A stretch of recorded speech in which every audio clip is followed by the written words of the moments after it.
आज हम सभी लोग अवकलन स्टार्ट करने वाले हैं। क्लास 12th का अवकलन एक ऐसा टॉपिक है जो बहुत ज़्यादा इम्पोर्टेंट है बोर्ड एग्जाम्स के लिए।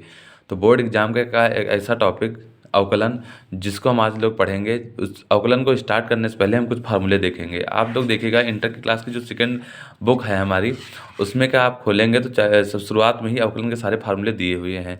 हम आपको यहीं पर ऐसे समझा दे रहे हैं।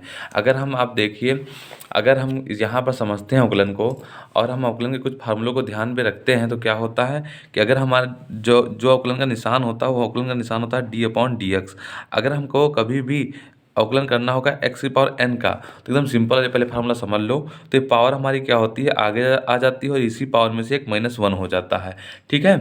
और अगर अवकलन हमको करना है d/dx किसका, x का ही सिर्फ करना है, तो x का हो जाता है हमारा 1। x का क्या हो जाता है, 1 हो जाता है। ठीक है। और अवकलन हमको अगर किसी भी कांस्टेंट वैल्यू का करना है, कांस्टेंट का मतलब a b c या फिर किसी 5 6 7 8 वैल्यू का, तो उसका हमेशा क्या रहता है, कांस्टेंट वैल्यू का 0 रहता है।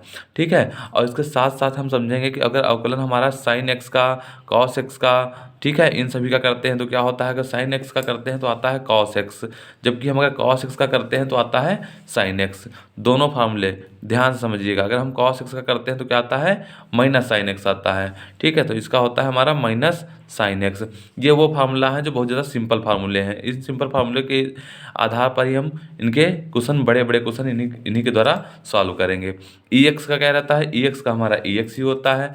जहाँ पर यहाँ पर बात हम करें d/dx किसकी, log की, तो log x का होता है हमारा 1/x। log x का क्या होता है, 1/x। ठीक है। इसके साथ साथ हम समझते हैं कि अगर हम d/dx किसका निकालते हैं, d/dx अगर हम करते हैं tan x का, ठीक है, तो tan x का क्या हो जाता है, tan x का हो जाता है sec²x। क्या होता है, sec²x। ठीक है। और अगर इसका करना हो हमको, d/dx निकालना हो हमको cot x का, तो cot x का क्या होता है, cot x का होता है -cosec²x होता है। ध्यान दीजिएगा, यहाँ पर अगर हमारा tan होगा तो प्लस का रहेगा sec²x, जबकि tan cot का क्या हो जाता है, -cosec²x हो जाता है। और अगर हमको d/dx करना हो sec x का, जैसे कि हमको पता है tan x का sec²x होता है, वैसे sec x का क्या होता है, तो sec x का होता है sec x × tan x। क्या होता है, sec x × tan x। जबकि d/dx अगर हम निकालें किसका, cosec x का, किसका निकालते हैं, cosec x का, तो क्या आता है हमारा माइनस आगे लग जाता है और आ जाता है cosec x × cot x। ठीक है। तो ये फार्मूले कुछ हैं जो आपको ध्यान में रखना है। इसके साथ कुछ इनवर्स ट्रिग्नोमेट्री के भी फार्मूले होते हैं, जैसे कि हम समझेंगे यहाँ पर अगर d/dx हमको निकालना है sin इनवर्स x का, किसका निकालें, sin इनवर्स x का, तो sin इनवर्स x का होता है 1/√1 - x², जबकि अगर हम निकालते हैं d/dx किसका, cos इनवर्स x का, तो कुछ नहीं होता है, बस फार्मूले ऐसे ही तो आपको याद हो जाएंगे। यहाँ पर केवल माइनस लगा दो और पूरा वही लिख दो, √1 - x²। ये होता है हमारा cos इनवर्स x का। ऐसे ही कुछ और फार्मूले, जैसे कि हमको निकालना है d/dx किसका, tan इनवर्स x का, तो tan इनवर्स x का क्या हो जाता है, आप ध्यान से देखिएगा, कुछ नहीं होता है, बस 1/1 + x² कर दीजिए। ठीक है। ऐसे ही अगर हम करते हैं d/dx किसका, cot इनवर्स x का, देखिए सभी जितने भी हमारे त्रिकोणमितीय फलन होते हैं उन सभी में से सबका इनवर्स का भी फार्मूला याद रखिएगा। ठीक है। cot इनवर्स x का क्या हो जाता है, आप देखिए tan का ये होता है, इसमें कल हम माइनस लगा देंगे और किसका फार्मूला बन जाएगा, cot का बन जाएगा। ठीक है।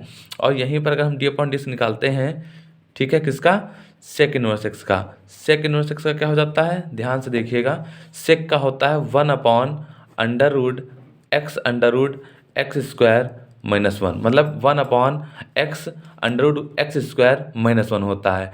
तो फिर cosec का क्या हो जाएगा, तो cosec का क्या हो जाता है, d/dx अगर हम cosec का करते हैं तो cosec इनवर्स x का हो जाता है, माइनस लग जाएगा और पूरा sec वाला ही रहेगा, माइनस का 1/x√x² - 1।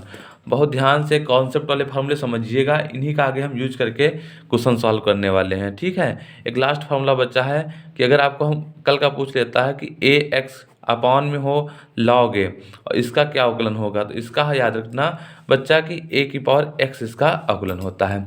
देखिए वो एकदम नॉर्मल वाले फार्मूले थे।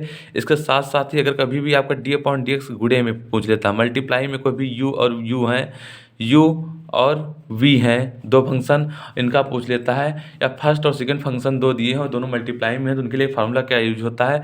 उनके लिए फार्मूला सिंपल सा होता है, पहले हम यू को बाहर रखेंगे, यू है, यू को बाहर रखेंगे, डी अपॉन डी एक्स इसका कर देंगे वी का, प्लस का वी को बाहर रखेंगे तो डी अपॉन डी एक्स कर देंगे हम लोग यू का। ठीक है, ये हमारा फार्मूला यूज होता है मल्टीप्लाई के लिए। और साथ ही साथ एक फार्मूला यूज होता है हमारा यू अपॉन, अगर वी दोनों डिवाइड में होंगे तब फार्मूला कौन सा यूज हो जाएगा? तो इसके लिए फार्मूला हमारा यूज होता है, एक लाइन खींचिएगा, सबसे नीचे होगा उसका स्क्वायर, नीचे वाले का स्क्वायर, इसी को हम बाहर रखेंगे वी को, और डी अपॉन डी इसका कर देंगे यू का, ऊपर वाले का अवकलन हो जाएगा, फिर बीच में माइनस लगेगा, अब यू को बाहर रखिएगा और डी अपॉन डी इसका कर देंगे हम लोग वी का। तो ये फार्मूले होते हैं, कुछ सिंपल से फार्मूले हैं जिनको आपको याद रखना है, इसका सब लोग स्क्रीनशॉट ले लीजिएगा। उसके आगे हम लोग बढ़ते हैं क्वेश्चन की तरफ। देखिए 5.1 है वो हमारे सातत्य के लिए है, उसको हम अभी बाद में आपको करवा देंगे और आप उसका कॉन्सेप्ट बहुत अच्छे से क्लियर कर लीजिएगा। ठीक है, तो एक्सरसाइज को हम 5 को अभी लेफ्ट कर रहे हैं और आगे बढ़ रहे हैं। जो इंपॉर्टेंट क्वेश्चन आने वाले हैं, हमारे बोर्ड एग्जाम जो है बहुत नज़दीक पहुंचने वाले हैं, तो इसलिए हम लोग डायरेक्ट इंपॉर्टेंट क्वेश्चन सॉल्व करेंगे। ठीक है, तो आप इसका जल्दी से स्क्रीनशॉट ले लिया होगा। ठीक है, तो हम लोग बढ़ते हैं एक्सरसाइज की तरफ। तो एक्सरसाइज देखिए हमारी बुक है, अब बुक में एक एक्सरसाइज है आपकी, हम एनसीईआरटी लगवाएंगे जो आपकी बहुत ज़्यादा इंपॉर्टेंट बुक है। अगर आप एनसीईआरटी लगा लेते हैं तो एनसीईआरटी लगाने के बाद आपके पास ये फ़ायदा रहेगा कि जब भी आप आंसर सॉल्व करेंगे या गेस्ट पेपर में देखेंगे, कहीं भी आप देखेंगे क्वेश्चन, तो सारे क्वेश्चन आपको इसी के मिलते हैं। ठीक है, तो यहाँ पर हम एक्सरसाइज जो शुरू करेंगे 5.3 से स्टार्ट करते हैं। ठीक है, तो ये तुम्हारा सिंपल सा कॉन्सेप्ट था, सिंपल सा फार्मूलों का था। ठीक।